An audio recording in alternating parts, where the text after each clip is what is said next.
Bingo Blitz rules. If your bingo has ads in it, that's not a bingo. if it doesn't have the coolest tournaments, mini-games, and the most breathtaking design, nope, not a bingo. if your bingo moment makes you feel so excited that you just want to burst in joy and scream out loud, bingo! Sorry, so you're playing... Bingo Blitz? Now that's a bingo. Go for a world of excitement with Bingo Blitz, the #1 free bingo game. Download Bingo Blitz and play for free. Now that's a bingo. Want to shop Walmart Black Friday deals first? Walmart Plus members get early access to our hottest deals. Join now and get 50% off a 1-year annual membership. Shop Black Friday deals first with Walmart Plus. See terms at walmartplus.com. Let's hang out. Let's hang out. And let's talk about what Leslie's about. Let's hang out. And let's listen to two lesbians shout. Let's hang out. Let's hang out. Hey everyone, Leigh here. It's our last week of our summer hiatus. That's right, season 7 is just around the corner. And to introduce our last summer spotlight, I get to tell one of my favorite stories about the time that I went to a Winona Earp watch party at a bar in San Francisco. I walk in, I knew no one there. Then one of the first people that I met was another pretty small gay who was also named Leigh. And over the course of the night, we learned that we were both about to launch queer podcasts. We were born in the same year. We lived within about 2 miles of each other. And we drove nearly identical cars. And that doppelganger that I met that night is Leigh, who is the host of History is Gay. So enjoy this episode where they are taking us way back to the OG lesbian, Sappho herself. That's right. Enjoy this episode. We'll see you for our season 7 launch next week. Hello, and welcome to History is Gay, a podcast that examines the underappreciated and overlooked queer ladies, gents, and gentle NBs that have always been there in the unexplored corners of history. Because history has never been as straight as you think.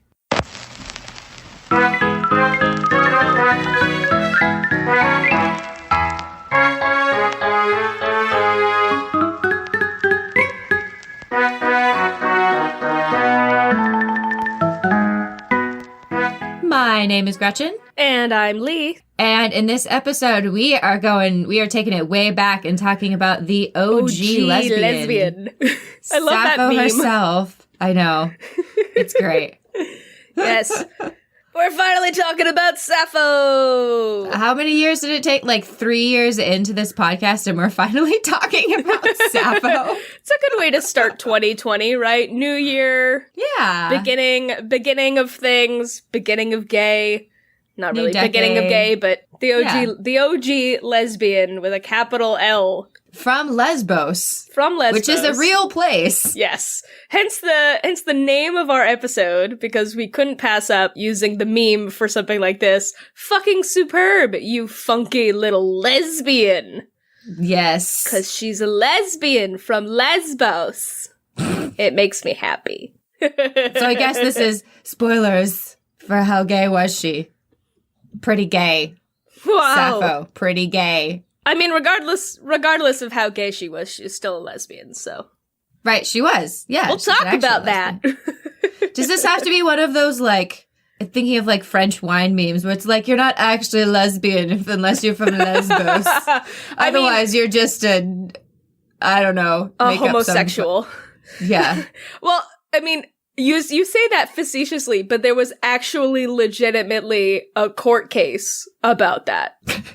There was legitimately a court case, like, back in, I think it was late 90s, something like that, where a bunch of lesbians were, like, saying, hey, people should not use the term, like, people cannot use the term lesbian for anything other than being from Lesbos.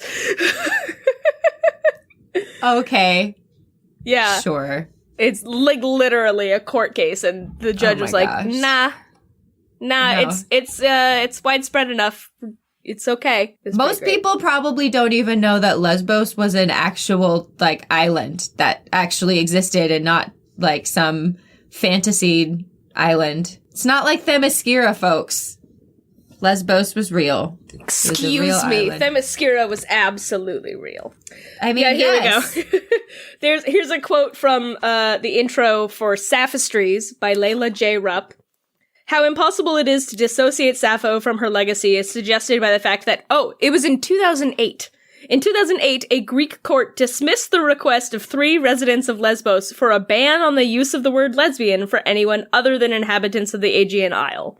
Wow. 2008, folks. That's like 12 years ago. That's very recent. I also really like that it's just 3 dudes being like, no. But I want to be a lesbian. I'm a lesbian in a man's body. Sure. Anyway, should we get into some stuff? Right. Do we have any content warnings? I really don't think so for this episode. This is a pretty tame episode. Not very sexual either. So, if you're feeling squicky about sexy stuff, not a huge amount. It's mostly about longing and relatable gay feelings. In terms of announcements, we will be showing up at TGI Femme / next month. Yay! So check us out there. We're excited to see people. As always, we have merch and various things. Yeah. So this is a people-focused episode. So we're going to go into a biography. Because Sappho was a poet, we're going to have a lot of her poetry in our discussion. And we'll talk about historical context. And then we're going to end the episode with How Gay Were They?, which is our personal ranking about how likely it is that they weren't straight, given that 2 of the words that we use, or, that queer women use to self-describe, come from Sappho. I think you can kind of tell where this is going to go. But, no, both totally sapphic unrelated. and lesbian come from Sappho. Yeah, so let's kick off this episode. Fucking superb, you funky little lesbian, Sappho. Leigh, do you want to tell us a little bit about the Greek time periods? Yeah, sure. We'll start off here a little bit with some social and historical context so that, generally when we're speaking, and also a lot of Sappho's reputation comes in later Greek periods, so we wanted to give a kind of timeline for what we're talking about. So the Greek periods that we're dealing with start with the Archaic period, which is from 750 to 500 BCE, and this is the age that Sappho is from. It is most noted for the continued proliferation of the arts that had emerged in the age before, which is the Mycenaean age, which lasted from 1100 to 600 BCE. Where ancient Greek culture really started to develop and solidify in this age. Pottery and sculpture took root in this period, and political theory and democracy started in the Archaic period. From then on, we move into the Classical period, which started in 500 and moved until 336 BCE. And this is when you think about the golden age of ancient Greece, you're thinking about the classical era. The democratic system was fully created and implemented, and this period saw the building of all of the big ruins that you see from ancient Greece, like the Parthenon, and there were major conflicts with neighboring empires, especially the Persian Empire. So when you're thinking about classic Greek, you're thinking about the classical period most of the time.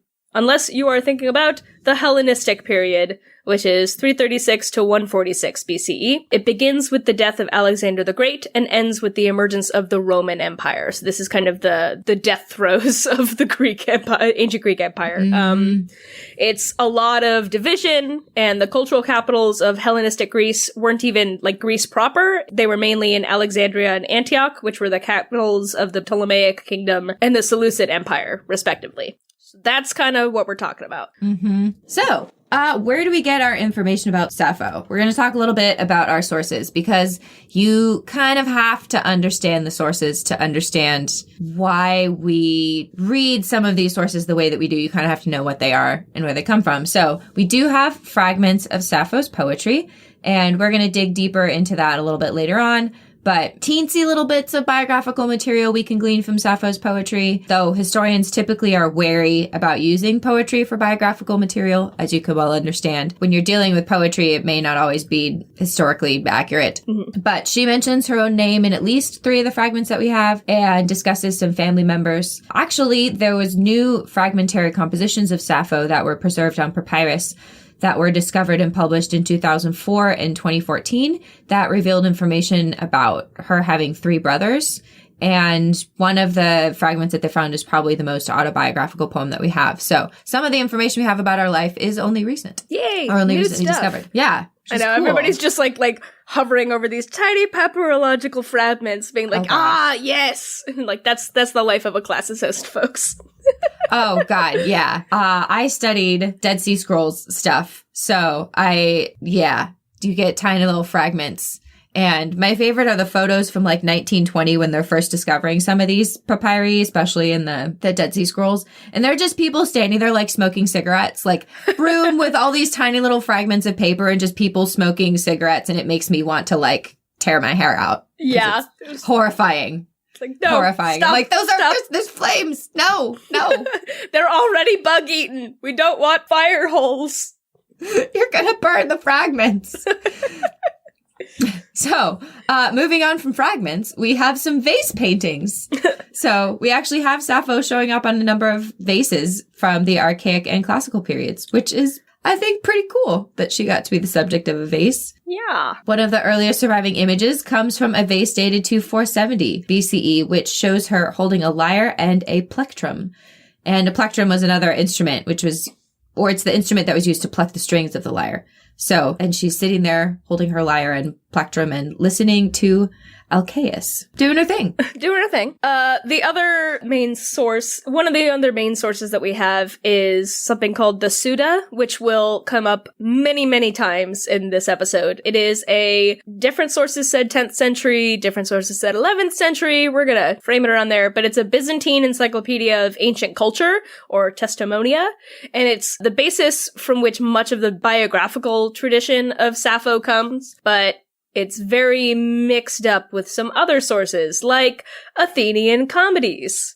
So there were plays written in the classical era, divided into 3 periods. You have Old Comedy, Middle Comedy, and New Comedy. And during this time, there were several plays throughout all these periods that featured Sappho, and there were even 2 titled after Sappho, and we get this comic stage figure version of Sappho that ends up getting woven into the biographical tradition. Right. And it's important to know that when you're dealing with Athenian comedies, like these are meant to be exaggerations or maybe even purposefully false to be mocking. And that's why we can't like take them seriously. But that's what becomes a problem is when these plays get interwoven and confused with actual quote unquote actual biographical material. Mm-hmm. So we also have citations from later ancient grammarians and literary critics, as well as authors like Homer and Plato. We have the stories from Ovid, Ovid's Metamorphoses, which is a pretty well-known work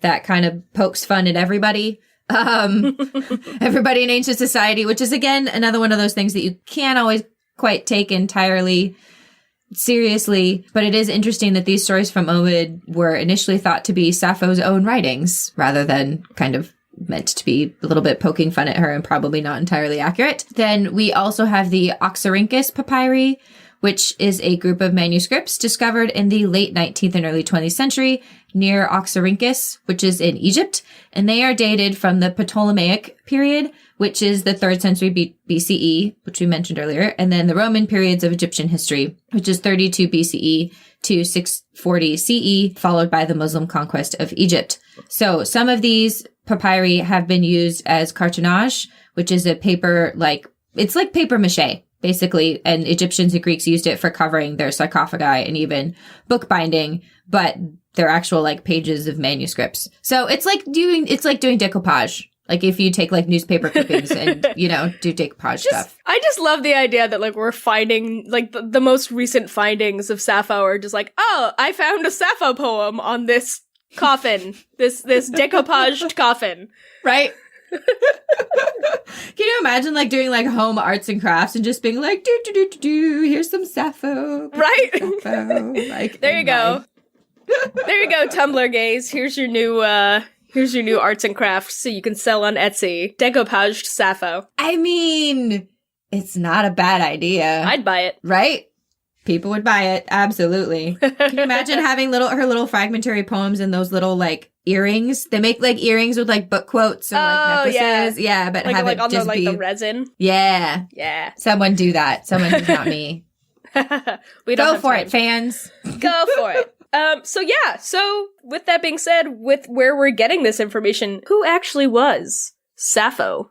Let's talk about the bio of Sappho of Lesbos, who lived maybe from around 620 BCE to 560 BCE.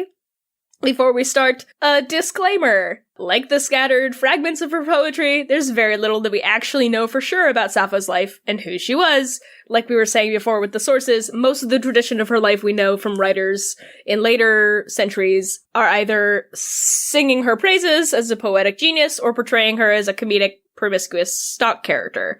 So the question of a comprehensive and consistent picture of Sappho is one that has plagued classicists and scholars for ages. So we are not going to be able to, definitively say anything, because this is what some people devote their entire lives to unraveling. All of the sources for the biographical traditions of Sappho are writings that can't necessarily be inherently trusted as fact, and she's a figure shrouded in mystery. As Mary Barnard says in her introduction to her translation of Sappho's fragments, I really liked this. We have heard a great deal about Sappho, and we know almost nothing. Which is really fun. I feel like that's very Platonic. Like Plato and Socrates would like love that kind of like we've heard but we don't know. Like it's very philosophical. Yeah, it makes her. I mean, it's frustrating to not know, but it also makes her like a mythic and larger than life figure, which I think is really neat. Like we're gonna get into the legend and reputation of Sappho so much more than what we know, quote unquote, for certain about Sappho. So here's what we can piece together and what's generally agreed upon by historians or what appear in various sources.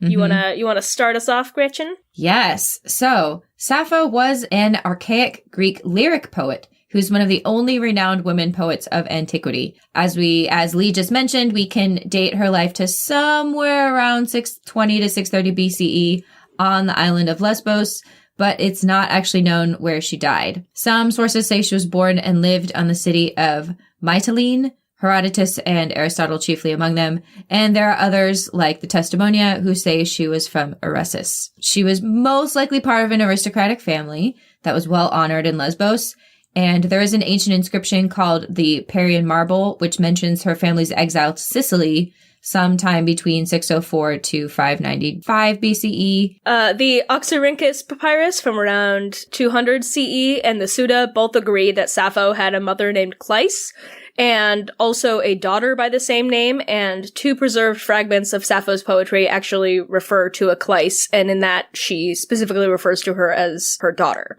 Her father was referred to with as many as 10 different names in tradition.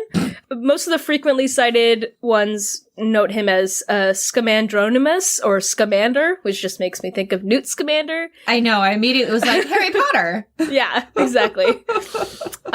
Like we mentioned before, the 2014 Oxyrhynchus papyrus revealed that she had 3 brothers called Lacharis, Erigius, and Charaxus, the latter of whom, Charaxus, had a somewhat scandalous relationship with a courtesan that Sappho wrote about in one of her poems, and she was, like, reproaching him for his wanton behavior, like, hey, don't go off on a boat with this courtesan, what are you doing? That's irresponsible, I'm your big sister, and blah, blah, blah, blah, blah. Can I just say that, like, her brother's names sound like the 3 dragons from Aegon the Conqueror and his wife in A Song of Ice and Fire, if anyone knows what I'm talking about. Their names are, like, Balerion and Vagar and Meraxes, and here we have like Laricus and Erigius and Caraxus, and I was like, oh, those sound like dragons. That's cool. Fun. She had dragon brothers. That's nice. Right? In later Hellenistic sources, there are mentions of a husband named Kerkulos. Though the reputability of these sources are highly suspect, We'll get into Kerkylos later. There's also considerable speculation on Sappho's social role. Many have suggested she held some sort of schoolmistress or matron role for a group of girls. Or was this a circle of her lovers and companions? Who knows? Mm-hmm. She was most likely past middle age when she died, and in at least one poem, she complains about graying hair and creaky knees and bones. Though, I mean, to be fair, I'm in my mid-30s, and I have gray hair and creaky bones, so who knows? Maybe she was just gay and tired. Fair, but also ancient Greek, 30 was definitely middle-aged. Damn it. Let's be real. The life expectancy was little The life expectancy in ancient Greece was probably not as robust as 21st Though aristocrat. century. Details about her death. We don't really know when or how, really. There are stories created in later centuries about how she leapt to her death off of the Lucidian cliffs in an act of desperation caused by unrequited love. Again, we'll come back to that. But it is worth noting that other than this tale, which originated in the Roman poet Ovid, there's not really anything to connect Sappho with Lucas and the Lucidian cliffs. The Palatine Anthology actually names a different place for her death. There's an epitaph for her that says, Aeolian earth, you cover Sappho, who among the immortal muses is celebrated as the mortal muse, which heavily implies that she died on Lesbos because Aeolia is the name of the Greek dialect which is spoken on Lesbos. So there is a monument in one of the cities that's claimed for her birth, Eresus, which claims also be the site where she died. But I mean, this was a couple thousand years ago. People claim to know where the tomb of King David is, and we're I don't know. Yeah. So there are a couple different places. She was probably middle-aged and she died. That's all we know. Yeah, probably was not leaping from a cliff. All right, cool. Episode over. Great. Yay, that's all we know. Yay, that's all we know. Psych. Just kidding. Yeah. We've got many more pages of outline, folks. Many more pages. So, works and influence. What did Sappho actually do other than, have brothers and maybe die at some point? Who's to say? She wrote around 10,000 lines of poetry, and 4 centuries after her death, the Library of Alexandria cataloged 9 volumes of her writing. She was among the canon of 9 lyric poets most highly esteemed by scholars of the Library of Alexandria. She was the only woman to be so, which is fucking cool. Could we take a moment to cry again about the Library of Alexandria? Because I feel let's take a moment of silence. Let's take a moment of silence for the Library of Alexandria. It makes me sad to think about the Library of Alexandria. All the time. Yeah. Okay, so of those 10,000 lines, how many do we have? We have about 650 lines of poetry from Sappho. And they're broken up in fragments, sometimes only containing a word or two. There's literally a Sappho fragment that just says celery. Right. So, it's super ripe for shit posting. She's credited with creating a very specific poetic meter named, appropriately, the Sapphic stanza after her, which is comprised of 2 verses of 11 syllables and a 3rd verse starting the same way and continuing with 5 additional syllables, which comprise the last line. It's kind of hard to explain. We'll put a visual representation of it on our website. The syllables alternate between long and short, creating this musical rhythm. Because, in addition to being a poet, Sappho was an accomplished musician, and her works were actually meant to be performed to music played on a lyre. Hence, lyric poetry. If you didn't know where the word lyric came from, now you do. Lyre. She frequently mentions music and songs in her poetry, and there's one fragment that's her talking about her lyre and bringing things to life, and vase paintings almost always depict her with the lyre in hand. She's credited with the creation of 3 different musical instruments. The plectron, which we had mentioned before, which is an instrument for picking the lyre, and that's noted in the Suda. She also apparently invented a new type of lyre altogether called the pectus, and a musical mode called the Mixolydian mode, so Lydia, Greece, a musical scale that was adopted by tragic poets and evolved throughout the centuries and was even in use through the Middle Ages as well as into the modern period. I bet there's a YouTube video of the Mixolydian mode. Oh, there is. We can try it. We can try it. We'll definitely make sure we put that in our show notes so that you guys can, engage with that. Yeah, it's still used. So her poetry was so prolific in antiquity that one Greek author, writing 300 years after her death, predicted that, quote, the white columns of Sappho's lovely song endure and will endure, speaking out loud as long as ships sail from the Nile. And her poems were still being copied and circulated as late as the 3rd century CE. And much of the papyrus with her writings on it actually come from the hands of scribes hundreds of years after her death. We're unsure of whether Sappho's poetry was ever written down during her time or if it was passed down in oral tradition. But it's pretty cool that like almost 1,000 years later, after she lived, people were still copying and circulating her poems. That's, I mean... That's how prolific she was. Right. She was on the level of Homer and Plato. Yeah. Yeah. And we're not just saying that. Like, people at the time when she was living or immediately after thought of her as on the level of Homer and Plato, which is why it is upsetting to think about the fact that, at least when I studied history, so much emphasis is placed on, you know, Homer and Plato and very little on Sappho. And yet in the ancient world, like, she was just as important as they were as artists. And yet you don't get as much time spent on her. Right. Gee, I wonder why. Yeah. Fuck the patriarchy. Patriarchy. So let's get into why she's so prolific. Like, why is this lady with a lyre so esteemed? Let's talk about the poetry. It's all about the yearning. Yes, especially today that I have been seeing, at least on things like Tumblr, especially, a huge revival of interest in Sappho's poetry. Not just Sappho as a person, but like her poetry in particular. And most of it seems to be really about the kind of queer yearning. Mm-hmm. Yeah. So one of the best descriptions that I found in my research of those who don't like Sappho is from a book called The Lesbian Lyre, which is in our resource list. And the author says that any shame cast on Sappho's poetry from her sexuality isn't from the poetry itself or its expressions, as they are, quote, too frank and healthy to comfort any attempt to degrade them. It comes from those whose restricted sympathies are allowed to choke their pleasure in poetry.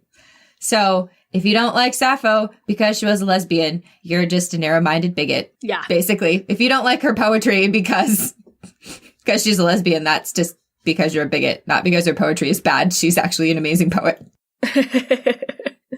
Yeah. On the actual body of Sappho's poetry, like we mentioned above, the majority of what has survived is only in fragments, and there exists only one complete poem in the canon. One out of that 10,000 lines of poetry, we have one poem that we know is complete. It's usually referred to as poem or fragment 1, titled, hymn or ode to Aphrodite, depending on the translation. And so to start off the conversation about poetry, we wanted to bring in somebody very special. If you are a Xena fan, you have heard her voice before, you have seen her. She is Aphrodite herself. We brought on Alexandra Tidings to come and chat about Sappho with us because she is also a queer history nerd, and what better area for her to come in and do some stuff with us. So we're going to have her do a lovely reading of Hymn to Aphrodite, and then we'll launch into our conversation. Immortal Aphrodite on your intricately brocaded throne, child of Zeus, weaver of wiles, this I pray. Dear lady, don't crush my heart with pains and sorrows. But come here. If ever before, when you heard my far-off cry, you listened, and you came, leaving your father's house, yoking your chariot of gold. Then beautiful swift sparrows led you over the black earth from the sky through the middle air, whirling their wings into a blur. Rapidly they came, and you, O blessed goddess, a smile on your immortal face, asked, what had happened this time? Why did I call again? And what did I especially desire for myself in my frenzied heart? Who this time am I to persuade to your love? Sappho, who is doing you wrong? For even if she flees, soon she shall pursue. And if she refuses gifts, soon she shall give them. If she doesn't love you, soon she shall love, even if she's unwilling. come to me now once again and release me from grueling anxiety. All that my heart longs for, fulfill, and be yourself my ally in love's battle. We'll talk more about this poem because there's some really, really interesting turns of phrase that reference some themes at the time that Sappho was writing this, but we want to use that as kind of like a jumping off point to dive into the world of Sappho's poetry. Hey folks, Leigh popping in here just to say that we also had a really wonderful extended conversation about Sappho and her poetry, specifically with Alex, and we're going to be showing that to you in a bonus episode that'll be coming out soon. We just couldn't fit it in the episode. I also want to let you guys know that we will be discussing that poem a little bit more at length and kind of addressing a little bit of the more yikesy lines in it. But until then, here's what we have to say more about the world of Sappho and her poetry between Gretchen and I. Edward Young, in On Lyric Poetry, writes, Sappho's muse is passionately tender and glowing, like oil set on fire. She is soft and warm in excess. She's the first extant Greek poet to write expressively about the feelings associated with love, which is huge. Sappho's poetry is distinct from the poetry of men at the time because it personalizes the physical manifestations of emotions. This is the first time we're seeing something like this, so personal, so visceral, in describing the feelings of being in love and the feelings of yearning. It showcases an altogether different view of love than a male perspective. One scholar that we use in our sources, Ella Hasselvert, notes, quote, Sappho's fragments show us eros, which is love, and pleasure for their own sake, not as an exchange of property, the exploitation of one for the sake of the other, or in order to achieve virtue in the eyes of a moralizing philosopher like Plato or Aristotle. In her poems, the descriptions of women's looks are in fact descriptions of the feelings they evoke, which is so neat. There are so many elements that you see where she's describing someone's beauty as they are related to nature, and the feelings of being so struck by this person come from the way that they make her feel, not necessarily their innate qualities. One of the most profound examples of this kind of nature of Sappho's expression is perhaps her best known verse, which is Fragment 31. It was heralded by a 1st century CE author for the way the stanzas, quote, select and juxtapose the most striking, intense symptoms of erotic passion, as Sappho looks jealously on a man and a woman as they converse, envious of the opportunity to woo the girl. So this is Fragment 31, translated by Anne Carson. He seems to me equal to the gods, that man, whoever he is opposite you, and sits and listens close to your sweet speaking. And lovely laughing, oh, it puts the heart in my chest on wings, for when I look at you, even for a moment, no speaking is left in me. No. Tongue breaks and thin fire is racing under skin, and in eyes no sight and drumming fills ears, and cold sweat holds me and shaking grips me, greener than grass. I am and dead, or almost I seem to me. But all is to be dared, because even a person of poverty, and that's where the fragment ends. Literally a volcano under the skin, fire racing. It's also a Sappho poem that is referenced in Xena, so I really like that one. No spoilers, but yeah, her words, quote, are healing enterprises. Linguistic attempts to spirit the mind suffering from desire or separation away into a more satisfactory or pleasurable awareness, drawing upon the medicinal properties of daydream, memory, sensuality, Aphrodite, and metaphor to accomplish this. That was from Dubin. So it's all about the yearning, folks. Right. Yep. So that's what I find so fascinating about her current legacy is this like queer yearning for the 21st century queer woman. Like the number of times I see queer women like reblogging Sappho's poetry and just being like, you know, a mood, like this idea of like pining from a distance after a beautiful woman just like feels like a super relatable experience. So, because I'm a nerd, I follow a couple of queer classicists on Tumblr, and one of my favorites is Thoodaloo, and she says, "Lads, is there anything truly gayer than the sheer yearning you experience when reading a fragmentary text?"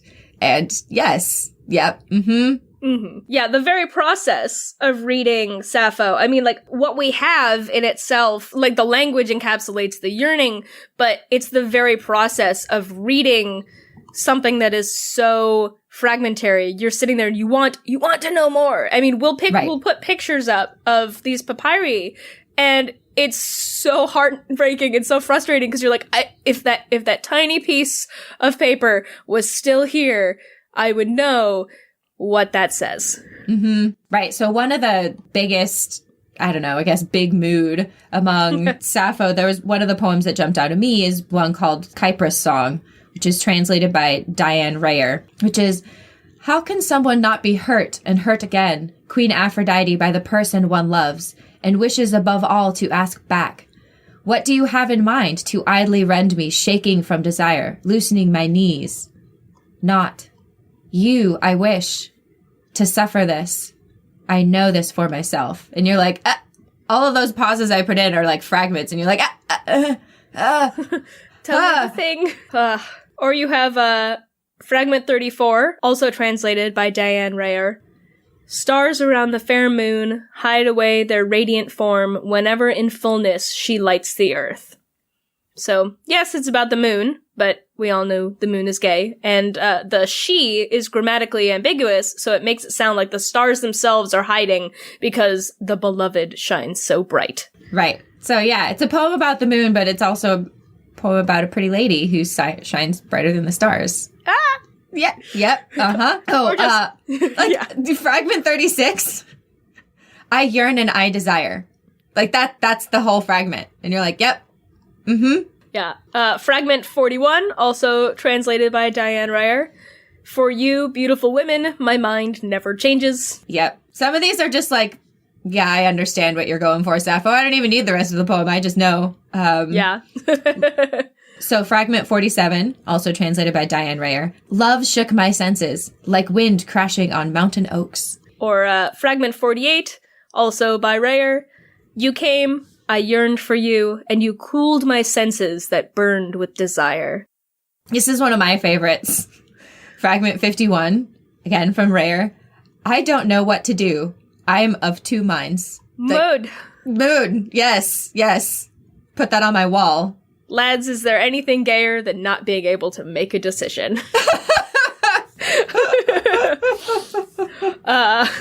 Fragment 168b, also by Rayer.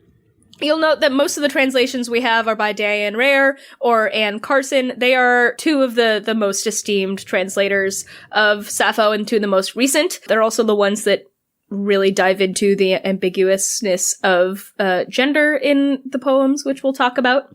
But this one says, "The moon and the Pleiades have set. Half the night is gone. Time passes. I sleep alone."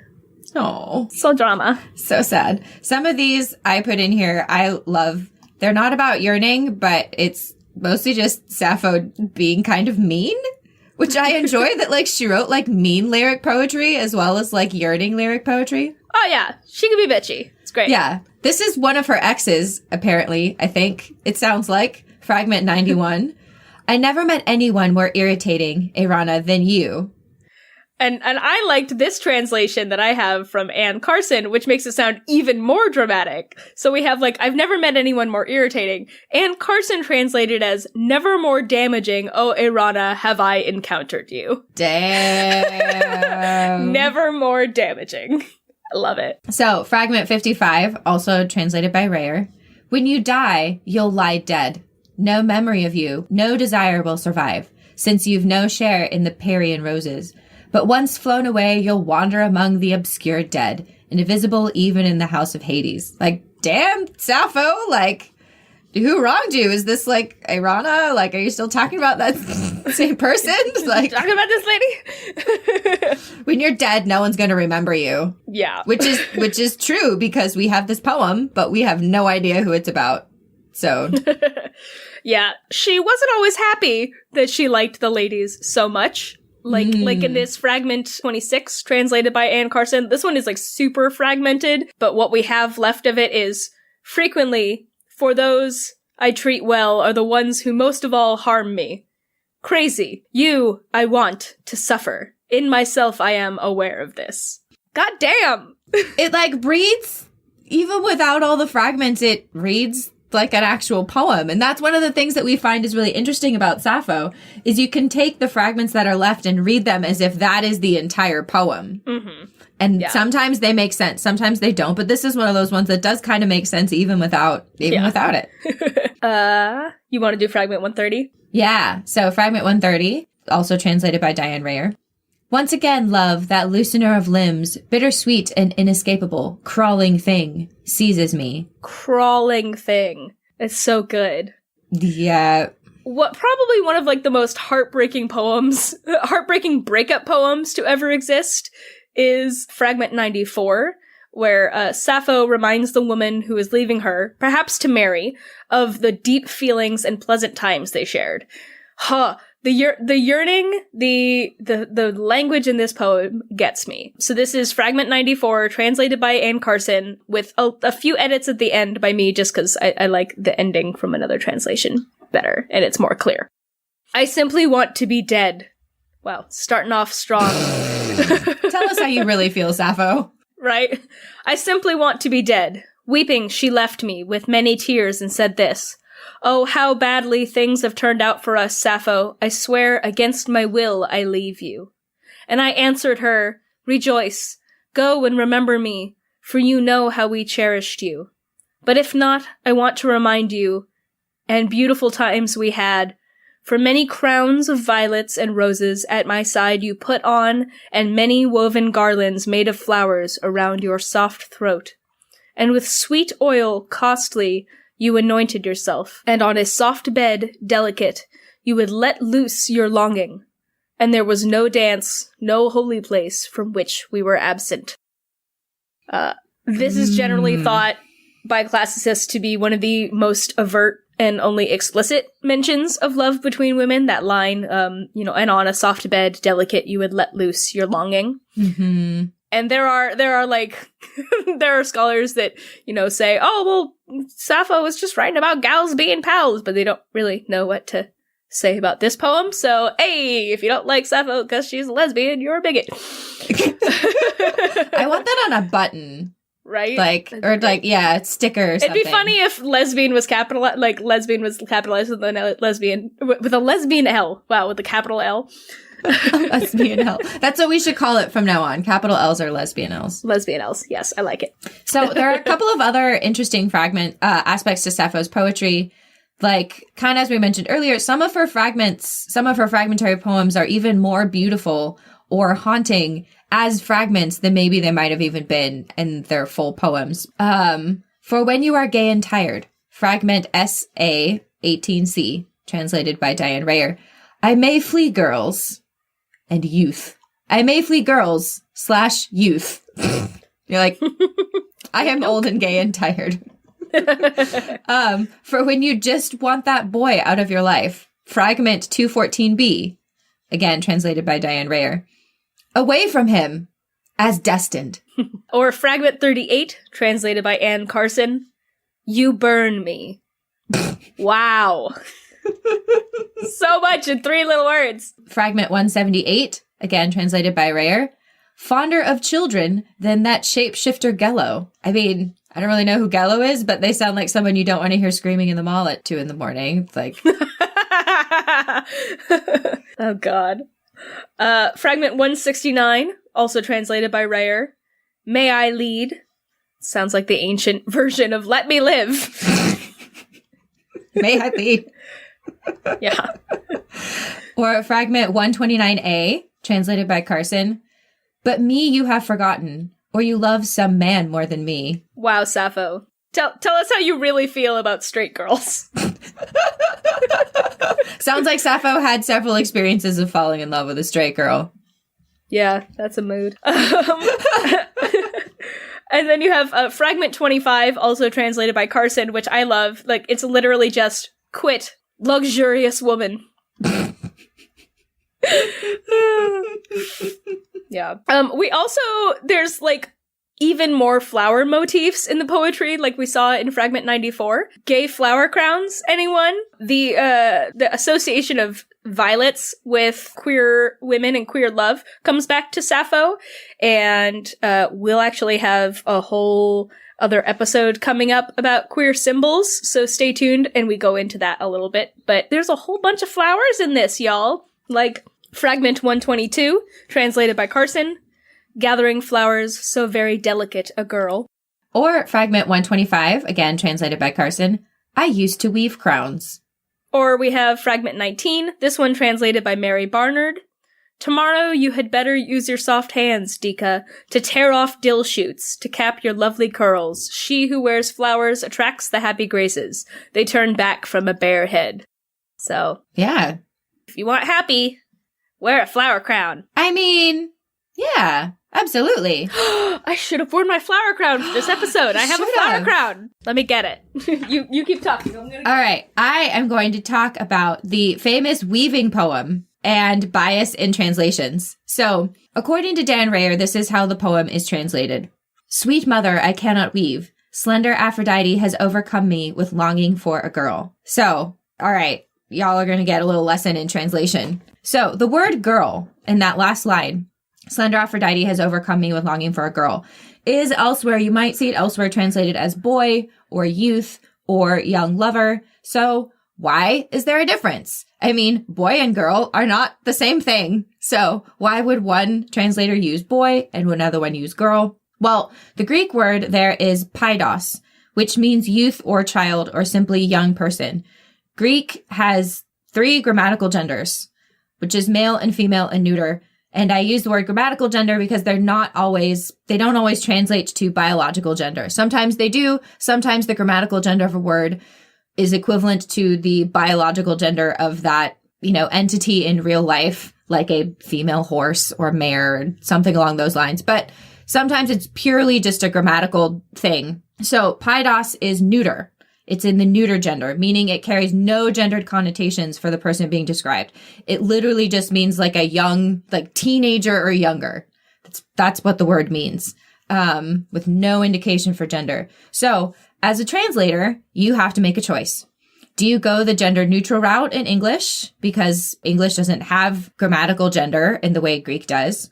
Do you go with youth or young lover? And that's why you might see poems translated with a gender neutral word, which would be my choice as a translator because I would want to preserve the lack of gender in the original.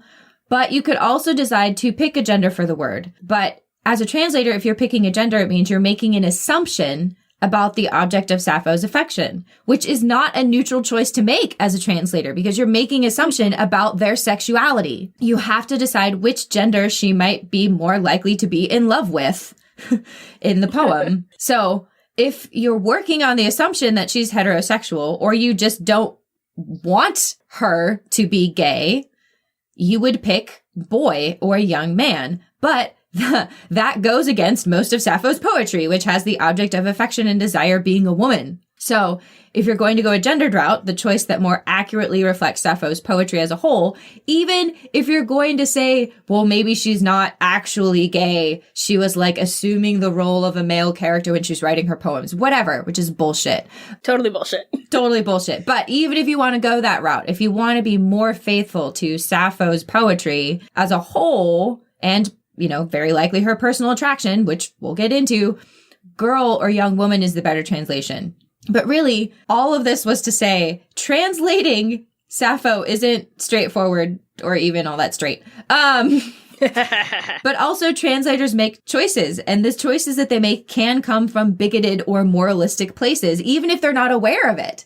Like the translator might not be aware of their own biases when they're picking a word. But that's why I always advocate finding a translation that includes the original language That way you can look things up for yourself, or something that's very well annotated, because that way, if you're confused or want to know a little bit more, you might not be able to read Greek or even know Greek, but if you can look at the little symbol, look at the alphabet and then look it up in a Greek English dictionary, then you can know for yourself, oh, this word is actually gender neutral. So this translator who used, a male word was making a translation choice, and it's actually a gender neutral. So it could very well be girl, and probably is more likely to have a feminine object of affection rather than a male one. So anyway, it's just an aside to talk about why translation is important and how if you are reading Sappho or really any ancient text in English, you have to be aware that translators make choices.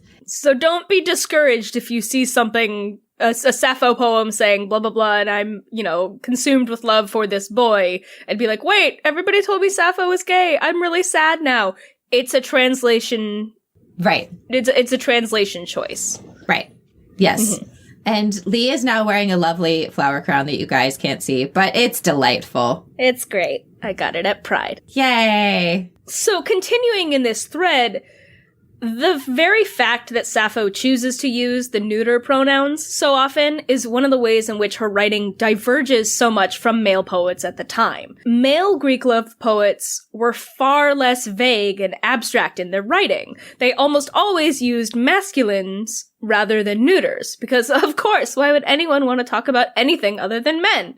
And as we'll see, male-male love was spiritualized by Socrates, and that's what the male poets would have been celebrating. Yeah, there was a quote that you read earlier that talked about the moralizing of male love within the poetic tradition. And so, yeah, like Socrates and male poets talk about the strong spiritual bond between men. So, and that, became a part of the love poem tradition. And yeah, they were less interested in women as objects of love and affection. This episode is sponsored by BetterHelp. And as we head into Thanksgiving time, I want to start by thanking my wife, Kelsey, who has not only listened to just about every episode of this podcast for 8 seasons now, but who also is the only reason I'm able to make time to record it every week. She takes the kids, gets them dinner, and gets them ready for bed just so that Ellie and I can come on and yell about gay things into each other's faces for an hour. So here's a reminder to send some thanks to the people you're grateful for in your life, including yourself. I've been in therapy for a long time now, and one thing that's so important about therapy is how it teaches you to be more intentional. And being intentional about gratitude and how to show that to the people you appreciate is just one of the many benefits that I've gotten from therapy over the years. If you've been thinking of starting therapy, consider giving BetterHelp a try. I know how hard it can be to find time for regular therapy, and BetterHelp is designed to be flexible and convenient for your schedule. You can fill out a brief questionnaire to get matched with a licensed therapist, and you can switch therapists at any time for no additional charge. If you want to start being more intentional about gratitude in your life, visit betterhelp.com/leshangout today to get 10% off your first month. That's BetterHelp, HELP.com/leshangout. Let's hang out. For many businesses, the holiday season can be both an exciting and stressful time. With so many balls in the air, one thing you definitely want to know you can rely on is how you're selling your products. And with Shopify, you can rest easy knowing it's the home of the #1 checkout on the planet. Nobody does selling better than Shopify. And when it comes to successful brands like Aloe, Allbirds, or Skims, an often overlooked secret is all the things that go on behind the scenes that make selling, and for shoppers, buying, simple. For millions of businesses, if you take a peek behind that curtain, you'll see that Shopify is what makes it all possible. Shop Pay boosts conversions up to 50%, so that's more happy customers and way more sales going. It's true all the time, but especially this time of year, your commerce platform better be ready to sell wherever your customers are scrolling or strolling, on the web, in your store, in their feed, and everywhere in between. Businesses that sell more sell on Shopify. Upgrade your business and get the same checkout we use for Realm merch with Shopify. Sign up for your $1 per month trial period at shopify.com/realm, all lowercase. Go to shopify.com/realm to upgrade your selling today. Shopify.com/realm.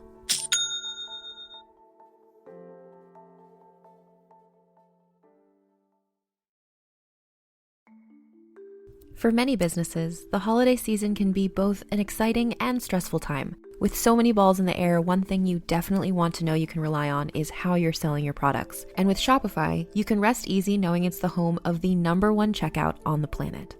Nobody does selling better than Shopify. And when it comes to successful brands like Aloe, Allbirds, or Skims, an often overlooked secret is all the things that go on behind the scenes that make selling, and for shoppers, buying, simple. For millions of businesses, if you take a peek behind that curtain, you'll see that Shopify is what makes it all possible. Shop Pay boosts conversions up to 50%, so that's more happy customers and way more sales going. It's true all the time, but especially this time of year, your commerce platform better be ready to sell wherever your customers are scrolling or strolling, on the web, in your store, in their feed, and everywhere in between. Businesses that sell more sell on Shopify. Upgrade your business and get the same checkout we use for Realm merch with Shopify. Sign up for your $1 per month trial period at shopify.com/realm, all lowercase. Go to shopify.com/realm to upgrade your selling today. Shopify.com/realm.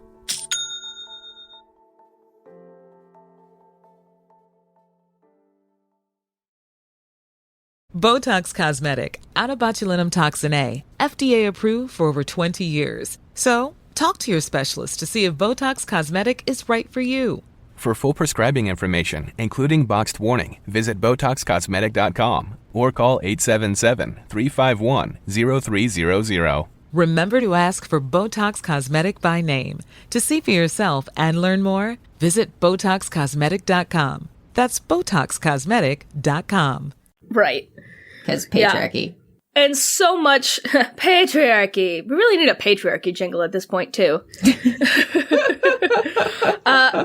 So much of the yearning and language in Sappho's poetry is different than the metaphors and imagery being referenced by male poets of the era, too, and yet evokes and references them at the same time, which I think is really cool. There's a really fantastic breakdown of the physical world and surroundings represented in Sappho's poetry, which I highly recommend you read. We're going to put it in our sources, but it's by William Harris. He actually goes into, like, in the Ode to Aphrodite, you know, saying, like, intricately brocaded throne, dapple-colored Aphrodite, and specifically talking about that potentially having been just what Sappho would have seen walking into a temple to Aphrodite.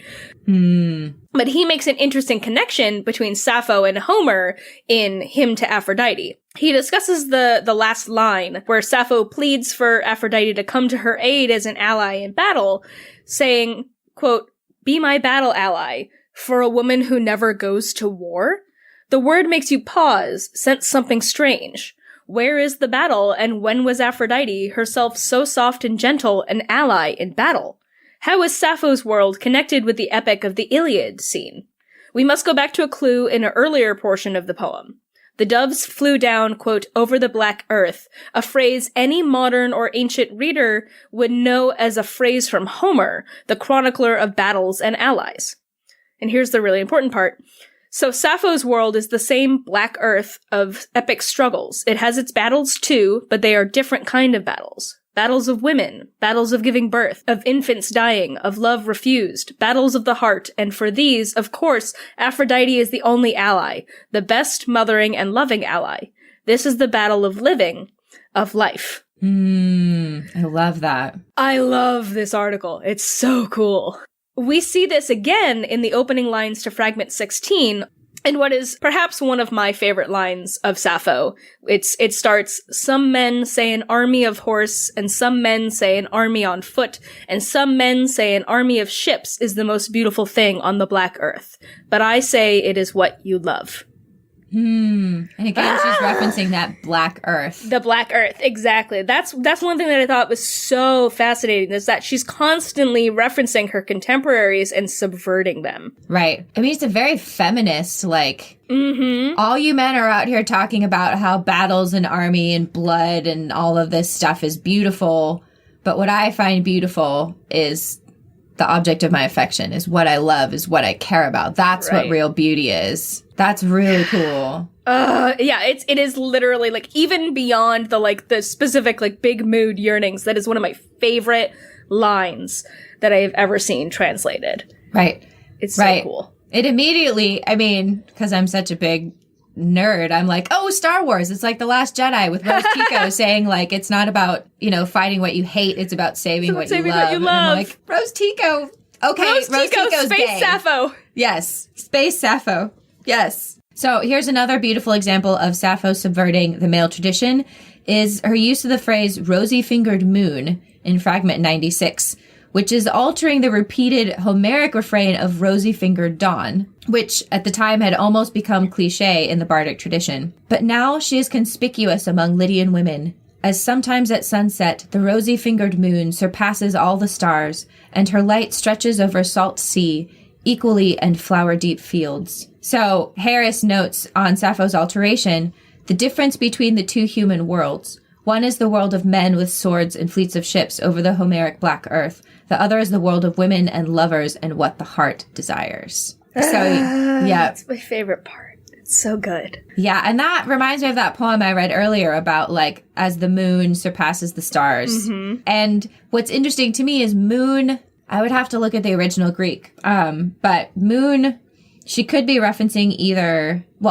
moon was a feminine goddess in Greek tradition. Like the goddess, the deity of the moon was feminine. So there's another layer to her, like comparing like beautiful women to the moon. So you have Luna, but you also have Artemis is a moon goddess. And what I love about that is that Artemis is I guess you would say she's a celibate. Quote unquote celibate. You can't see my like sarcastic eye roll and scare quotes, but that's just because she doesn't have a male consort. But Artemis is often associated with queer women, and there are traditions around Artemis that seem to be associated with women loving women. So it is again interesting that you have Sappho, a woman loving woman, comparing women to the moon, who is associated with women loving women via Artemis. But Artemis is also like a archer deity, so you've got like layers of like martial imagery in there as well. It's just like the layers it's here. So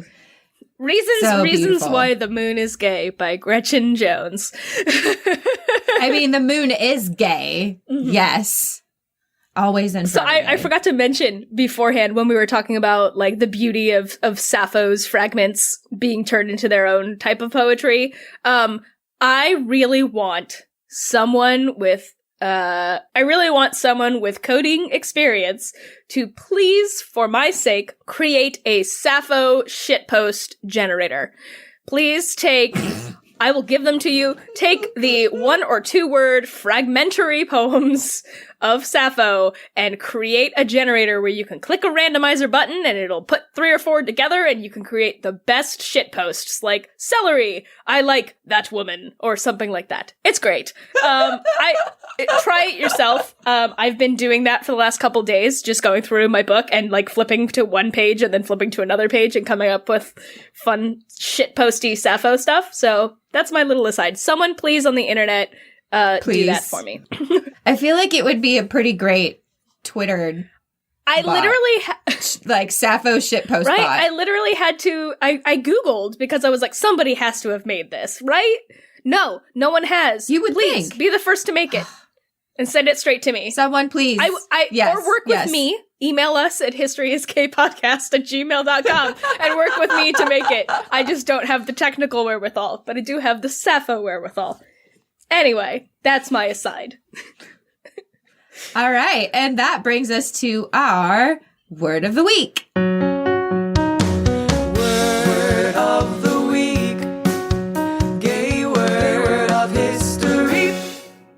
So, we wouldn't be able to go a whole episode about Sappho without diving into the fact that we owe very much of the language we ascribe to female love to her. So let's talk about how lesbian and sapphic came to refer to lady-lovin', and not just that love-struck lyre plucker from Lesbos.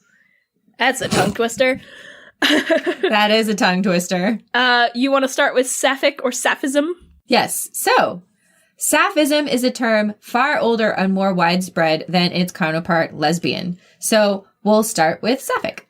Perhaps only eclipsed in historical reach by tribadism, from the Greek and Latin words to rub, Sappho's legacy and the use of sapphism as a synonym for love between women stuck through the centuries across the world. An 11th century poet in Muslim Spain even earned the moniker, quote, the Arab Sappho, and a Japanese loanword referring to female sexuality, Sappho, was coined in the 1900s. The use of the term sapphic, sapphism in describing erotic love between women began to rise in prominence during the 15th century, when there was a renewed interest in her poetry and when Ovid's treatise was discovered and translated. In 18th century London, the terms sapphist and Tommy were used as the high and low cultural terms for women with homoerotic interests, parallel to the words sodomite and molly for men at the time, and in referencing the ladies of Llangollen, who we will get to because they're delightful. Eleanor Butler and Sarah Ponsonby, who were in a romantic friendship during the late 18th century, gossip diarist Hester Thrale Piozzi referred to the two women as, quote, damned saphists, unquote. I want to be a damned sapphist. I am a damned sapphist. It's a beautiful, that's another good like pin back button. Yes. Damned sapphist. So let's get into lesbian. As we've mentioned several times on this podcast before, the very notion of homosexuality as identity is an extremely new concept in history, and the same pattern falls specifically for the term lesbian. Lesbian wasn't used to refer to anything other than someone or something from the Isle of Lesbos until about the mid-19th century, so it's very new. The first recorded instance of lesbian being used similarly to its modern meaning is from William King in his satire The Toast, which was published in 1732 and revised in 1736, so a little bit earlier, when he referred to lesbians, with a capital L, with the lesbian L, as women who, quote, loved women in the same manner as men love them. Another one of the first instances of lesbian being used in a homoerotic nature is from 1875, when writer George Saintsbury, writing on Baudelaire's poetry, refers to his, quote, lesbian studies, also with a capital L, including his poem about the passion of Delphine, about the love between two women. In 1890, lesbian was used, and this is really where we see a shift, in a medical dictionary as, quote, lesbian love, using the lowercase, acting as an adjective to describe tribadism, which is perhaps one of the, oldest terms for women and women love. And that was something that you did. It was a behavior, it was an act, it was, as we've talked about before, it wasn't an identity. By the turn of the 20th century, the terms lesbian, invert, and homosexual were interchangeable with sapphist and sapphism, and the use of lesbian rose to prominence specifically in medical literature. We see the increasing medicalization of lesbianism. By 1925, it had been recorded as a noun, kind of for the first time, meaning the female equivalent of a sodomite. So this is where we start to see it solidifying a little bit more into something that someone is rather than something that someone does. Early sexologists described lesbianism as a form of insanity and hysteria. Thanks, Havelock Ellis and Richard von Krafft-Ebing. Thank you. And while some posited it was a lifelong condition, others, Ellis, believed it was a neurological condition that would go away once a woman had experienced marriage and a, quote, practical life. Okay. So, sure. Yeah. With the widespread reading of the work of Ellis and Krafft-Ebing and the assertion of homosexuality being an innate condition of difference, queer men and women began to accept this designation of different and created their own social circles around it. So, thus birthing the homosexual and lesbian circles so popular in Berlin and Paris in the 20s and 30s. So, the creation of, queer as culture.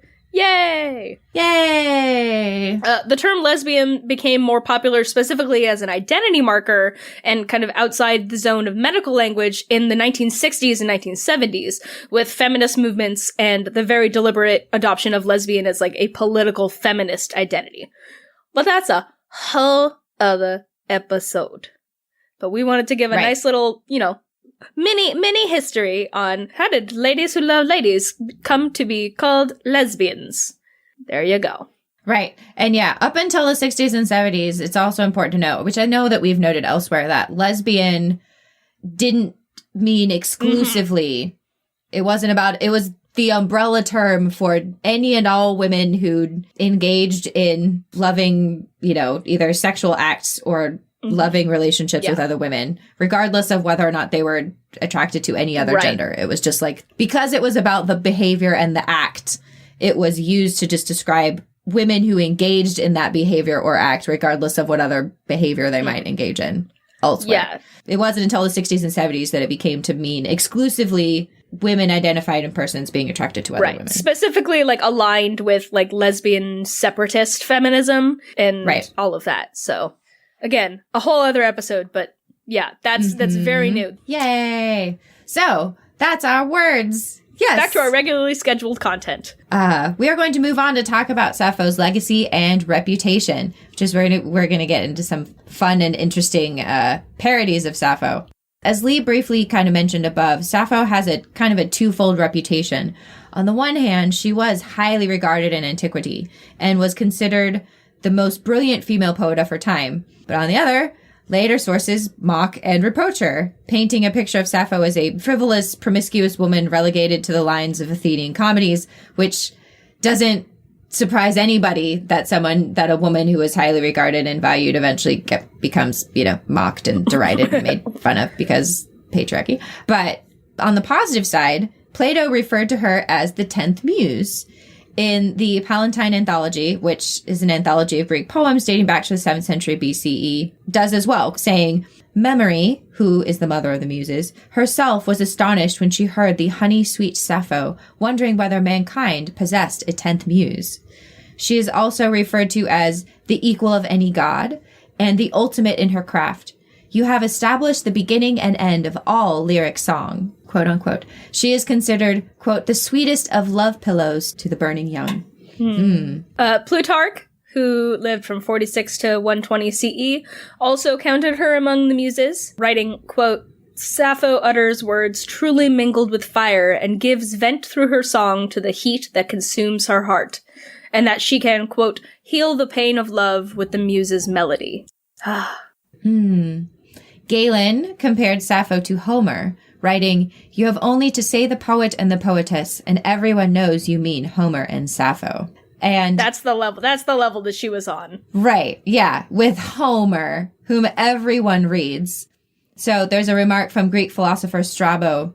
Sappho is an amazing thing, for we know in all of recorded history not one woman who can even come close to rivaling her in the grace of her poetry. And I liked this story from a later author in the classical period named Aelian, who relates a legend about the Athenian lawmaker Solon the Wise, who was a contemporary of Sappho, writing, Solon of Athens, son of Existesides, after hearing his nephew singing a song of Sappho's over the wine, liked the song so much that he told the boy to teach it to him.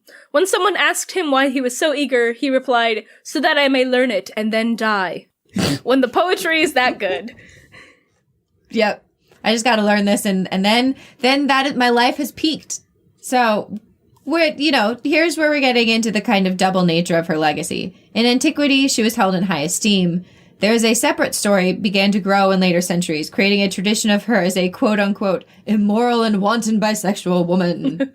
So authors in antiquity didn't really seem to have any qualms with Sappho's homoeroticism, both in her writings and in her supposed real life, what we can glean about it, either because their only references to the love between girls from Lesbos and Sappho's poetry didn't seem reproachful, or they simply never referred to Sappho's homosexuality at all. It doesn't seem to be anything that they would have found disturbing or really to take note of as out of the ordinary. They just kind of accepted it at face value. The first sources that begin to hint at the development of Sappho's bad reputation come from the Athenian comedies of the 4th century BCE. So this is like a couple of hundred years. This is like 300 years after she's alive, 200-300 years. So that's what we're working with here. Yeah. Considering the lewd nature of these comedies, they were basically like sex plays, basically. She probably wasn't, as phrased by scholar Marit Cavil, quote, described as a modest housewife. Instead, she was probably treated in these plays as a stock character of a lascivious woman with many partners. Attic comedians describe Sappho as short, with a dark complexion, and therefore ugly. Ah, there we are. Hello, classic Greek racism and colorism. Fuck, colonialism. So yes. And man crazy. Apparently Sappho. Yeah, because nothing says man crazy like writing about yearning for women.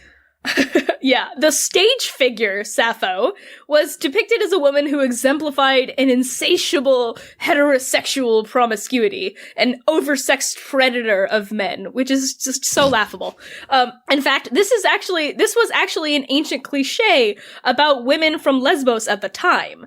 Way before the word lesbian brought up connotations of love between women, it was a blowjob joke. In classical Greek, the verb lesbasien, quote, to act like someone from Lesbos, actually meant performing fellatio, something for which inhabitants of Lesbos were thought to have a certain love for. Go figure. So, if you called somebody a lesbian in classical Greece, you were saying, man, that girl's real good at giving BJs. So, like the opposite of what it means now, which is hilarious. Thank you, Sappho, for completely rewriting the history of a term. Yeah. Yep. The early church in 1073 under Pope Gregory actually burned her works. Well, I mean, I say actually, but it's thought to have. We don't really have conclusive evidence. But one theologian at this time described Sappho as, quote, a sex-crazed whore who sings of her own wantonness. Thanks, dude. Because you can't have women talking about their desires without them being, sex crazed. Yeah. Ugh. So when we get to the Suda, the ancient encyclopedia from the 10th and 11th century that mentions Sappho a few times, we also see references and assertions that Sappho had a husband, a man named Kerklos from the island Andros. Hold tight. So surely she can't be gay. She had a husband. But much like the legend of Sappho in the ferryman Phaon, which Gretchen is going to talk about next, it's likely that this was an invention meant to distract from Sappho's homoerotic leanings and change her reputation. So there was a legend from Ovid that suggests she throws herself off of the Lucidian cliffs when her heart was broken by Phaon, who is a young ferryman.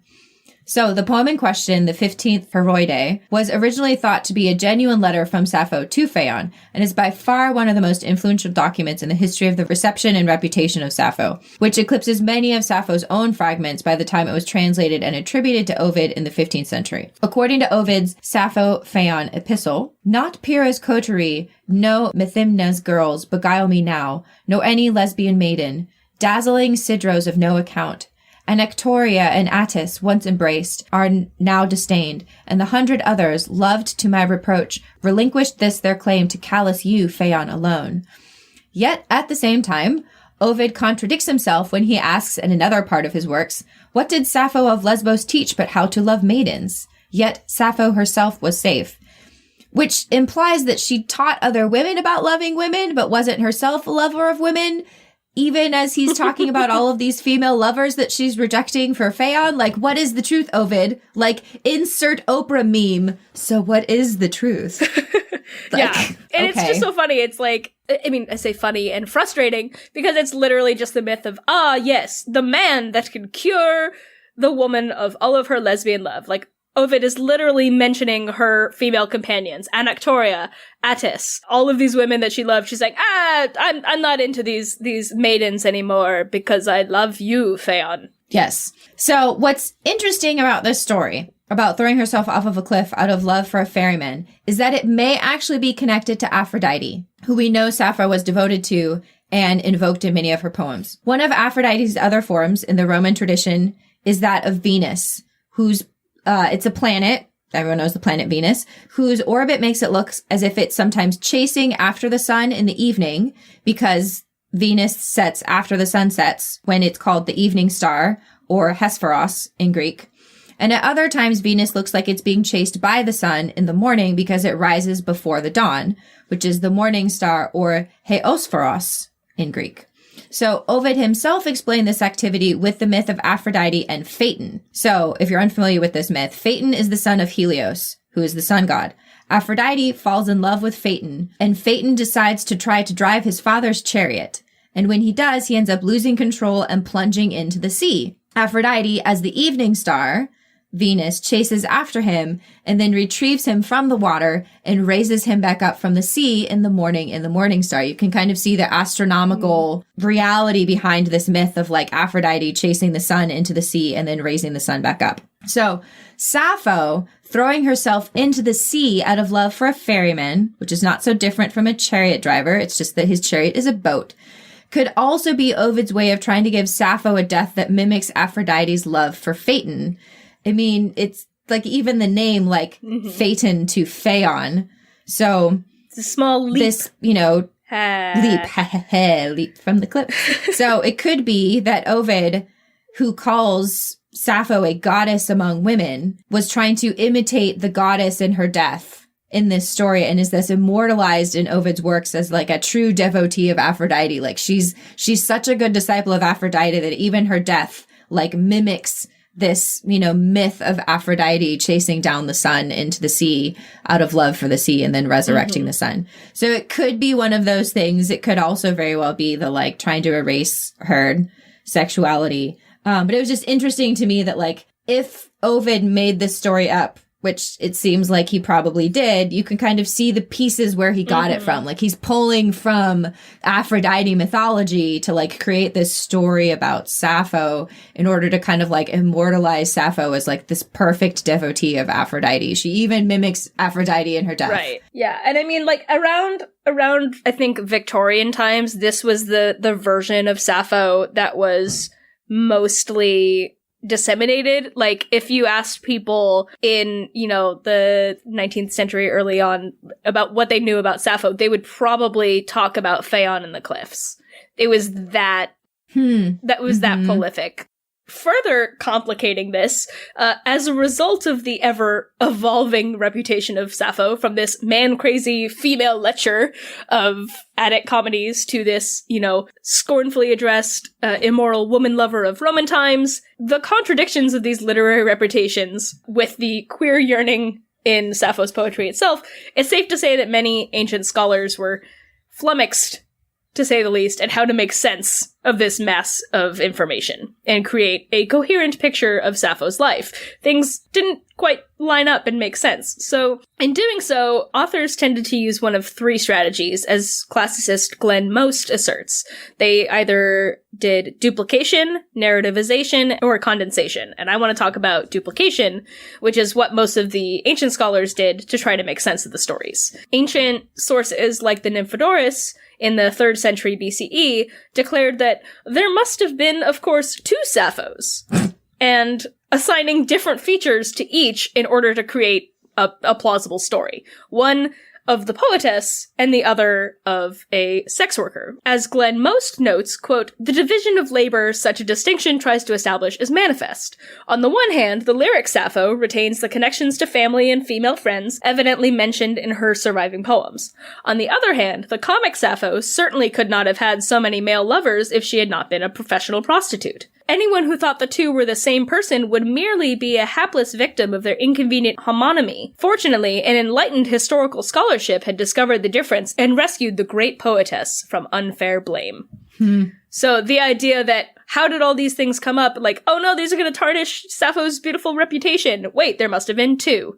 In the Suda, there's a modification of this 2 Sappho theory. In this case, one Sappho still being distinguished by another by their profession, birthplace, and erotic interests, but kind of a more blurry line than what Nymphodorus came up with. The Suda mentions a Sappho born in Eresos, on Lesbos, with some of the biographical information that we've discussed, with a mother named Cleis, 3 brothers, married to Cercolas with the daughter, inventor of the plectrum, writer of 9 books of poetry. This Sappho was cast upon with moral suspicion not because of prostitution, but because of her female friendships. The Suda writes, "She had 3 companions and friends, Attis, Telesippa, and Megara. She was also accused of shameful love with them." And then the second Sappho, this one from Mytilene, was not a prostitute but a harp player and aligns more with the story of Phaon. So this one says, "Sappho from the island of Lesbos, from the city of Mytilene, a harp player. She threw herself into the sea from Leucas because of her love for Phaon of Mytilene. Some have registered that there is lyric poetry by this woman too." Again, okay. I say, what is the truth? Okay, cool. I love it. Man, ancient scholarship is just so... The amount of mental gymnastics that, like, scholars do to make sense of things is just... It makes me laugh. It's stories, y'all. Stories. Mm-hmm. Maybe some of the people were making shit up. Yeah. So, why Do we think Sappho is gay? If we really want to present our evidence, let's talk about that to round things out. Why do we think they're gay? I mean, so many of her poems are about yearning and love for women, and it's so explicit, and it's filled with what feels like very personal longing and desire, even if it might be wrapped up in, quote unquote, traditional or ritual verse. Like, as we've been saying, the poetry that she writes is so different in tone than the male writers of the age. It feels very personal and filled with emotional. It's about how she feels when she looks at something beautiful rather than about the object itself being beautiful. It's about how she feels about it. And it's hard not to read that and be like, well, this must be an expression of what she's actually feeling because no one else is writing about what they're feeling. So she's not even following like convention. It's not even like a convention at the time to write about your feelings in this way. Therefore, she's clearly this is just like a poetic persona that she's creating. Like, it feels very personal when you read it. Mm-hmm. Yeah. So many scholars hesitate to apply the like lowercase lesbian framework to Sappho's life and poetry, but it can all be, like you were saying, it can all be seen in the poetry. Jane McIntosh Snyder, the author of a fantastic book called Lesbian Desire in the Lyrics of Sappho, so wonderfully puts it, quote, "Debates around the question, was Sappho a lesbian, strike me as idle. The important part is that her songs focus on women, on women's emotional lives with one another, and on female erotic desire directed toward other females. Sappho's poetic world, whatever its sources of inspiration or origin, was a female one. A world in which male figures, when they do appear, stand on the periphery. As to what her actual world was like, we can only make educated guesses, but her poetic world, as the fragments clearly show, was centered on women and on homoerotic desire." Right. So. Right. Basically, it's like, whether she was actually a lesbian herself or not, her poetry is. Mm-hmm. Like, her poetry is about the erotic desire between women. So that's what we got. It can stand alone. Yeah. Yeah. Yeah. The blatant queer erasure of Sappho, like, there's evidence of hearsay from later sources and desperation to create a heterosexual narrative for the poetess, which that's part of why we think she's gay, because of this, like, kind of frantic desire this to overcorrection. Yes. So, like, the Oxyrhynchus papyri from the Hellenistic period remarks at one point that Sappho has been accused by a few of being undisciplined and sexually involved with women, or the Suda from the 10th century stating that she was slanderously accused of shameful intimacy with certain of her female pupils, like the amount of pearl clutching that's happening in these statements. Mm-hmm. Ovid, which is, where we get the tale of Sappho and Phaon, portrays Sappho as discomfited by allegations that she enjoyed erotic attachments with other women.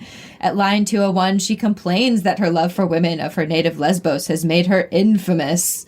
Like, just, which is from the same source where, like, Ovid is talking about her female companions that she's apparently giving up for Phaon, which I just, like, Ovid is just contradicts himself all the time. The way the writers approach Sappho's reputation of erotic love with other women with shame is, like, so transparent. It's so incredibly overt. All three of these sources consistently insist that Sappho's primary dalliances were heterosexual, citing her infatuation with Phaon, the fact that she's married to a man named Kerklos and had a daughter. Yet, by comparison, the same kind of queer relationships enjoyed by the male poets of Sappho's time don't get the same response of disbelief. Quote, "A number of these same authorities refer to the homosexual involvements of Greek male lyric poets as established facts. Like virtually all ancient testimony on the lives of Greek poets, they do not give the impression that male pederasty, at least for the active partner, was thought cause for shame," unquote. And yet they're like, oh no, a woman with other women, Women don't have sexuality. No. That should be the subtitle of this entire fucking podcast, honestly. I mean, right. Leigh, can you tell us about Kerklos? Yes. Of Andros. So we've mentioned her husband, ? So remember when we talked about Kerklos of Andros, the husband Sappho supposedly had? Yeah, this was definitely an invention of the Attic comedies. Uh-huh. Like, this dude never existed. How do we know? How do we know that this specifically is a crock of shit? Mm-hmm. Like, but why wouldn't this be a true fact found in the reputable ancient encyclopedias? Well, when we dissect this, as later scholars did when they were trying to rescue Sappho's reputation, it's noted that Sappho's husband's name Kerklos is curiously similar to the Greek word kerkos, or tail, which was slang for penis.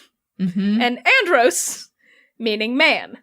So yeah, why shouldn't we totally believe that Sappho was just a straight gal when she was married to Dick Johnson from Man Island? just like... Rod Penis from the Isle of Dicks. Yep. Manly man's son. Yes. Here is my husband, a man with a penis. Like, it's got the same energy as, like, from Brooklyn Nine-Nine. As Holt.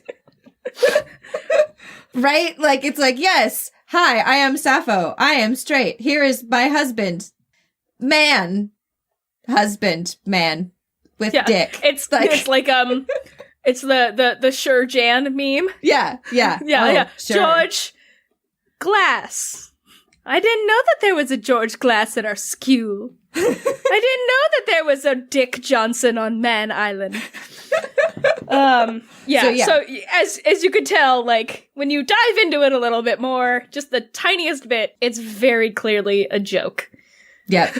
Yes. Very, very clearly.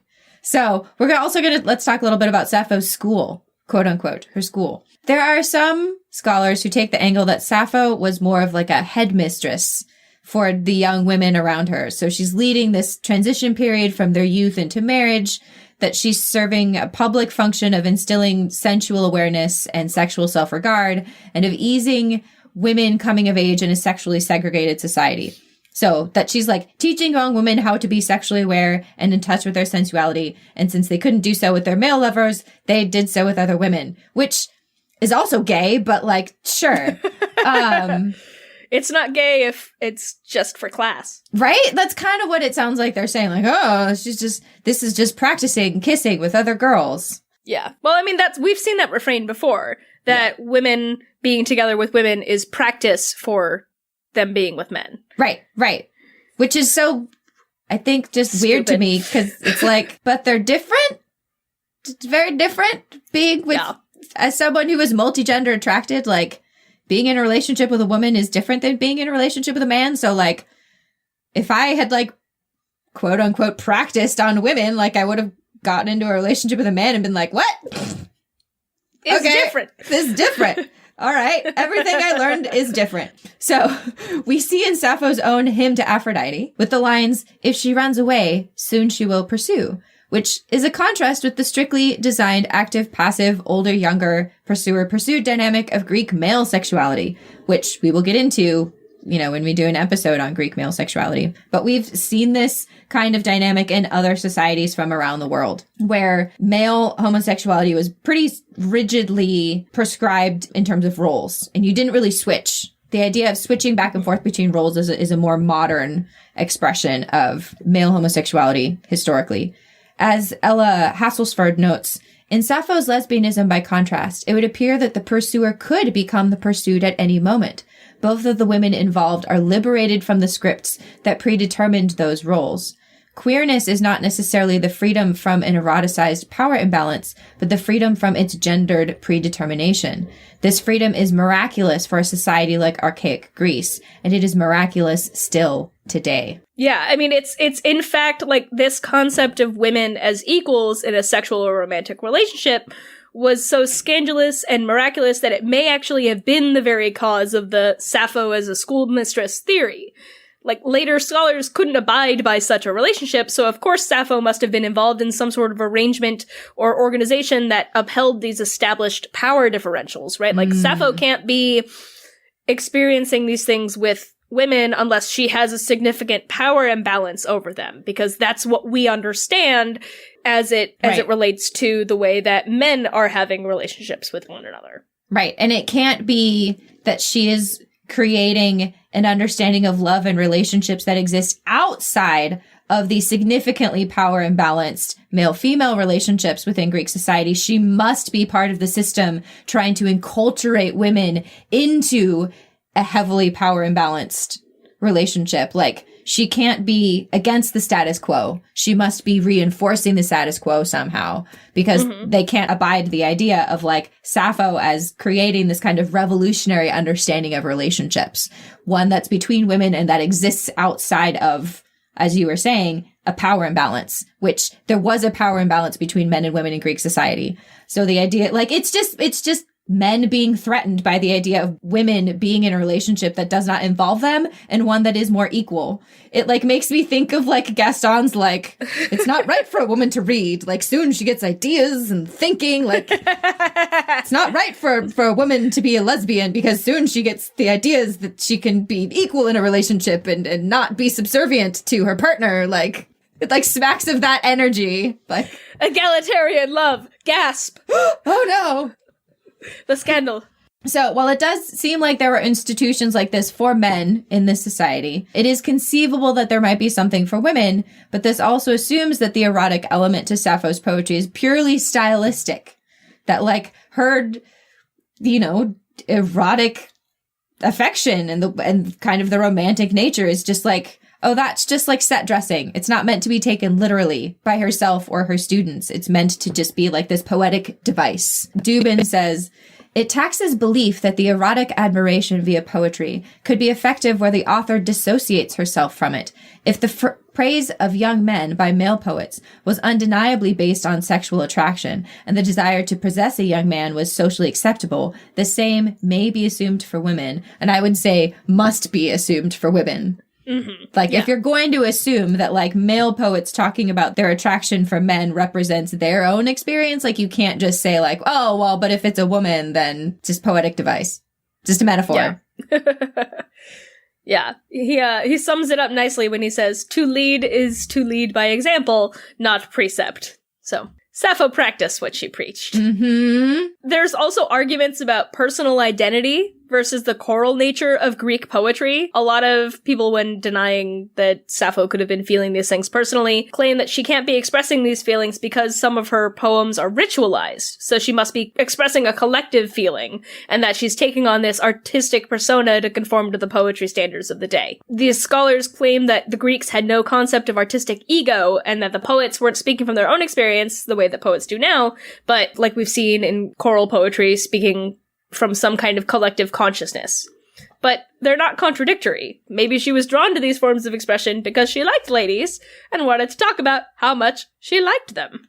But, like, also remember that Plutarch, when writing about Sappho, says, Sappho gives vent through her song to the heat that consumes her heart, which sounds to me like even Plutarch understood that, like, she's speaking from personal experience and not just as, like, a Greek chorus. Like, he's literally saying, like, yeah, she's talking about how she feels inside. Mm-hmm. So this idea that they didn't have a concept of artistic ego is, I just think, kind of like... It's the mental gymnastics again. Yes. Of like... Sappho must be an incredibly unique example. Right. When she's writing about loving women, she's taking on like the artistic persona of a man writing about loving women. Sure, Jan. Sure. Right. Yeah. Except she never says that. No one says that of men writing about other men. Well, he must be putting himself in the mind of a woman when he's talking about how much he loves men. So yeah, I mean, based on everything that we've said, I feel like it's pretty clear that Leigh and I are like, yeah, she gay. She gay. She very gay. Which leads into, how gay were they? How gay was Sappho? Leigh, how gay was Sappho? Oh God. I know, right? Like, we could continue talking for ages. There's so much more, like, we just have to cut it here. God. I'm gonna say, I mean, she's the OG. She's the OG lesbian, and every single attempt to create a different narrative of Sappho is so transparent. Mm-hmm. That they're trying so hard. There's not really a lot of like digging to find out how queer Sappho was. There's a lot of digging to scrape away at the veneers that reveal how queer she was. So I'm gonna say that Sappho was capital L lesbian, but in the gay way, out of 10 on the scale of how gay were they. Right. What about you, Gretchen? How gay was Sappho? I feel like Sappho is like the scale gay. Like, if I'm coming up with a scale of gay, I'm like, on a scale of 0 to Sappho, how gay is Sappho? Like, well, Sappho is like... It was Sappho. Sappho gay. Like, Sappho levels. Like, she, like you're saying, she's the OG. She's the standard. She's, like, as gay as you get. Like, how do you get gayer than Sappho? So I will say she is 10 rosy fingers of the moon gay. Ooh. There you go. Yeah. She has 10 rosy fingers of the moon levels of gay. I'll amend mine to say that she's 400 volcanoes under the skin of gay. How about that? Yeah. That's so evocative. Uh-huh. I love it. I love that poem. Yeah. Do you have any closing thoughts? I know we kind of rushed to the end here, but yeah, that's Sappho for you. Yeah. I mean, look up. Okay, yeah, to summarize, someone needs to give us Sappho shitpost bot. Yes. Her poems are full of longing and very, very relatable moods, even the very fragmentary stuff. Oh, I can tell the funny story about how before I knew I was queer, I was at a bookstore and it was like closing, so they were having this paper bag sale of like, fill a paper bag for $5. And I picked up a book, very old book. Binding was totally broken and it had a picture of the muses on the front. And I was like, oh, this looks cool. And I opened it and I was like, ooh, Sappho, she's a Greek poet, and shoved it in my bag. And then like years later, when I figured out I was queer, I was like, oh, that's why I grabbed the book of Sappho. It reminds me of like when I was a teenager and obsessed with NSYNC and Lance Bass. And then I came out. And then Lance Bass came out, and everybody called me on my parents' landline telephone, asked them to speak to me, and then said, oh, it makes sense now. So I was attracted to the male Ellen DeGeneres. Sue me. Anyway. I think that's a good place to stop right now. Yes. That's it for History is Gay. You can find us online individually as usual. Gretchen, where can people find your lovely self on the World Wide Web? Well, when I am not sighing over sapphic psalmody, I am working on my novel and writing nerdy media analysis about Star Wars, Steven Universe, and A Song of Ice and Fire over at thefundamentals.com and my personal website, gnellis.com. Which I am trying to get renamed. Or you can check me out on Tumblr and Twitter as @GNJonesWriter, and on YouTube as Baal the Bard, and that's mostly for my Song of Ice and Fire meta-analysis stuff. I'm going to be talking pretty soon about the Dance of Dragons if anyone likes Song of Ice and Fire, and there are some pretty cool queer ladies that I'm going to be talking about, so if you like queer dragon ladies and queer pirates and things like that, I'm going to be talking about some fictional ones. Yay! Woo. Leigh, how about you? Where can you be found on the interwebs? So I'm Leigh, and when I'm not nerding out about rosy-fingered moons and completely subverting the ancient Greek ideals of the worlds of war and battle with love, I'm usually talking about comics and queer TV over at A Paradox in Flux on Twitter, and doing more queer history education at the GLBT Historical Society in San Francisco. Nice. History is Gay podcast. We can be found on Tumblr as History is Gay podcast, Twitter at History is Gay pod, and you can always drop us a line with questions, suggestions if you want to get that Sappho shitpost bot done. You can send us an email at historyisgaypodcast@gmail.com. And as usual, if you enjoy the show and want to continue supporting us in making it, you can support us on Patreon, where you can get access to Sappho's Salon minisodes. We just recently released one that is Gretchen reading some lovely letters from Radcliffe Hall, so you should check that out. And we have special sneak peeks, the opportunity to have your voice show up in the show, and more. You can become a patron by going to the support section on our website and join the ranks of our patron community along with the amazing Julie, Emily Seigler, Janessa Eddy, Sophia Phillips, Grace, Alexis Miluglav, Ollie Gray, and Laura Galm. Thank you all. Yay! We couldn't do this without you. Yeah, this is amazing. Again, we say every single episode, we're so grateful for your support and for your love and for your beautiful emails that you send us. Please continue talking with us. We want to talk with you. And if you want to show your support physically on your body or when you're like drinking tea, you can buy awesome merch at our History is Gay store. You can click on shop at our website. There's fun things. We're working on getting some new stuff in there, so hold tight. But we're always interested in hearing more ideas. And lastly, remember, please to rate, review, and subscribe wherever you get your podcasts. It helps more people find the show, and we can expand our awesome community worldwide and throughout the United States. It's really awesome to see just how global our community is sometimes. So please, please, please remember, rate, review, subscribe. That's how other people find us. Yes. So that's it for History is Gay. Until next time, stay queer and stay curious.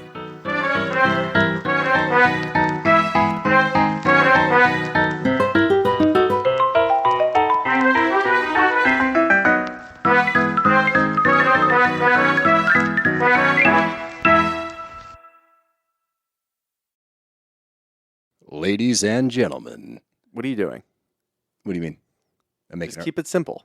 I'm making the promo. Just keep it simple. Just say, hey, we're the Brav Bros. Two guys that talk about Bravo. Ladies and gentlemen, boys and girls, we're the Brav Bros. No. Oh. Dude, stop with the voice. Just keep it simple. I've seen promos on TV, dude. This is how you get the fans engaged. This is how you get listeners. We're trying to get listeners here. If we just say, oh, we're two dudes that talk about Bravo, people are going to get tired of it already. We need some oomph. All right, then fine. Let's try to do it with your voice. Brav Bros. Good job.